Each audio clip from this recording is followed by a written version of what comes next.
Lamang ngayon ang Timberwolves sa serye na to sa playoffs after na talunin ng Lakers sa mismong home court ng mga to at bumaba sa 44% yung winning percentage ng Lakers mga pare koy. Kahit na yung game 2 na mangyayari nasa home court pa rin ng Lakers. Matapos kasi na matalo yung mga to sa game 1, sinabi mismo ni Finney Smith na ang game 2 ay isang must win para sa kanila. Ayon kasi dito kay DFS na kailangan nilang mag-improve palalo pagdating sa depensa kontra dito sa Timberwolves para makuha nga nila yung panalo sa game na to. Inamin din kasi mismo nitong si JJ Redick na yung depensa talaga sa game 1 nila masyado nga talagang mahina at hindi sapat para pigilan yung mga scorer tulad nila Edward, Nasrid, McDaniels kasama pa si Randle. Halos lahat kasi talaga ng player ng Wolves kayang mag-produce ng mataas na numbers mula sa mga outside shooting. Pero umaasa pa rin itong si JJ Redick ngayon na magagawa nilang pigilan yung mga yan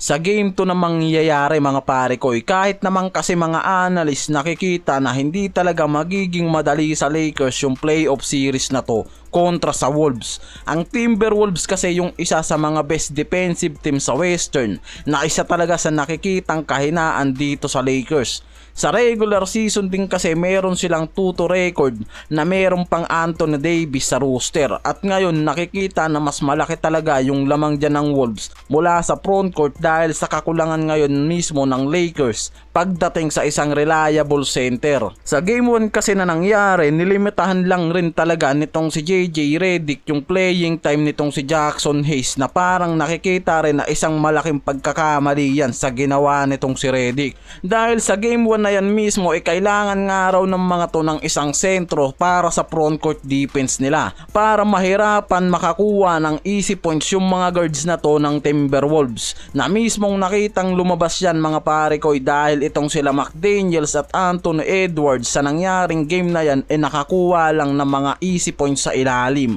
dahil nga walang frontcourt ang Lakers. 8 minutes lang rin kasi yung nilaro nitong si Hayes dyan at meron lang 3 rebounds at 1 points sa game na dapat nga sana dyan palalo magamit itong si Hayes pero sinabi kasi nitong si Redick na kung magagamit nga lang daw sana ng maayos yung pagiging sentro nito at mapinish niya yung mga pasa ni Luka baka sakaling nabigyan niya pa yan ng mahabang oras sa game. Meaning na talagang nagdesisyon yan na hindi nagamitin itong si Hayes and nakita natin kasi dyan na hindi ganong na-activate ng Lakers yung pagiging dominant center nitong si Jackson Hayes at kung magagamit nga lang sana ni Luka itong si Jackson Hayes katulad ng ginagawa nitong si Luka sa former teammate niya na center na si Dereck Lively sa Dallas makikitang mas lalakas pangaraw sana yung Lakers dahil una pa lang talaga mga pare ko nakikita na maganda sana yung magiging kombinasyon nitong si Luka para dito kay Hayes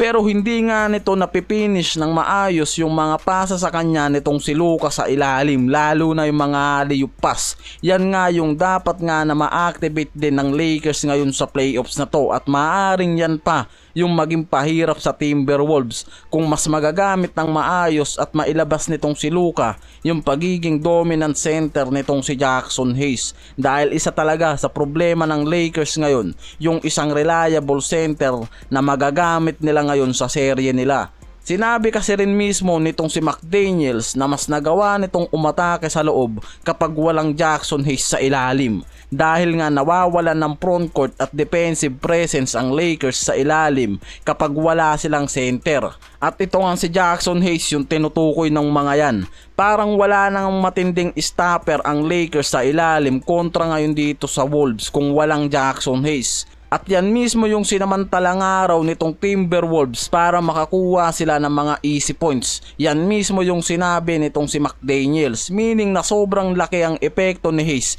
bilang rim protector at kapag wala siya nagiging vulnerable ang depensa ng Lakers na mismong naging dahilan kung bakit nakakakuha ng easy points ang Timberwolves sa game 1 at tinambakan sila sa mismong home court nila. At yan yung dapat nga na iwasan ngayon ng Lakers sa game 2 na mangyayari.